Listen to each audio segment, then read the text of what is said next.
I think the table gives you the approach about what to expect for the meal. Are you going to be relaxed? Are you going to know that it's a very, very special occasion? What's on the table, what's around the table, it really does set the tone for the next couple of hours that you're going to be dining. When you want to start thinking about a traditional place setting, the first thing you're going to want to think about is your entree plate and your salad plate. This is really going to dictate where the guest is going to sit. The two different plates are easily stackable. You have two different sizes, a little smaller and larger. Set them right in front of where you want the guest to sit. The next step will be to go ahead and place your silverware. You have a lot of different pieces, so you're going to want to start closest to the plate. The first piece is your entree fork, always on the left side of the plate, as close to the plate as possible. Next would be your entree knife, also on the right side of the plate and as close as possible, with the blade facing inward. Next, you start working your way out. Just like your mom always taught you, you start with the silverware on the outside and work your way in. So your salad fork will go next on the left-hand side, a little further out than the entree fork. Then you'll go onto your salad knife. It's also going to go a little further to the right, blade again facing in. If you're going to serve soup, you're going to want to put the soup spoon farthest out past the knives on the right-hand side. If you want to go ahead and set for dessert also at the beginning of the meal, that's perfectly acceptable. You're going to place the fork above the plate with the handle to the left. Then you're going to place your dessert spoon above the fork with the handle to the right. You'll go ahead and do this because at the end of the meal, ultimately you can just slide the silverware into its place where it's going to end up for your dessert course. After you have your silverware set, the next thing you're going to move on to is glassware. Start with the water glass.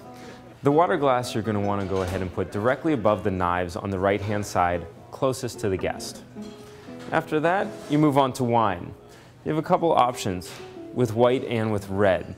You're always going to put the white wine glass, which is going to be a little smaller in style, to the left of the water glass, a little further away from the guest. Then you move on to your red wine, which is going to be a slightly larger glass. You're going to go ahead and put this slightly above and more to the left of where your white wine glass was. You're starting to form a little arc of glassware. The final setting on the plateware is going to be your napkin. I go ahead and put the napkin straight on the plates. You're going to end up taking that directly off when you sit down, so it ends up freeing up your table. The final piece to the table setting is a bread plate. Something to always remember is your bread plate always goes on the left. You have your bread knife with the blade facing away from your guest.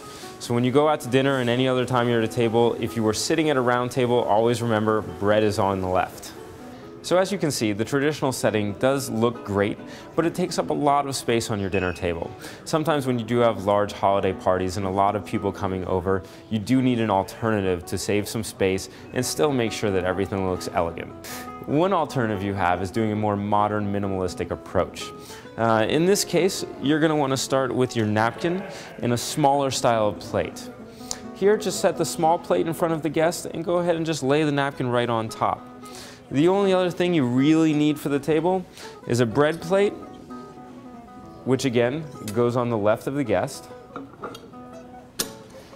and two pieces of silverware, one fork and one knife.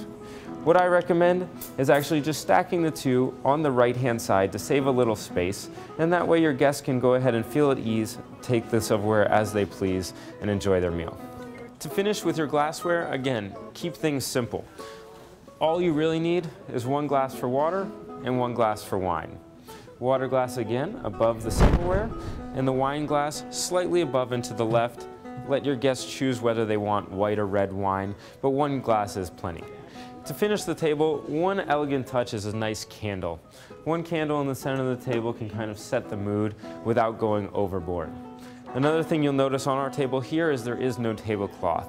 A lot of times when you have a beautiful wood table, go ahead, show it off. It's really, really warm and welcoming for the guests to see a really, really beautiful table. First thing that happens is somebody spills something, now you're left with a dirty soiled tablecloth and a mess to clean up later.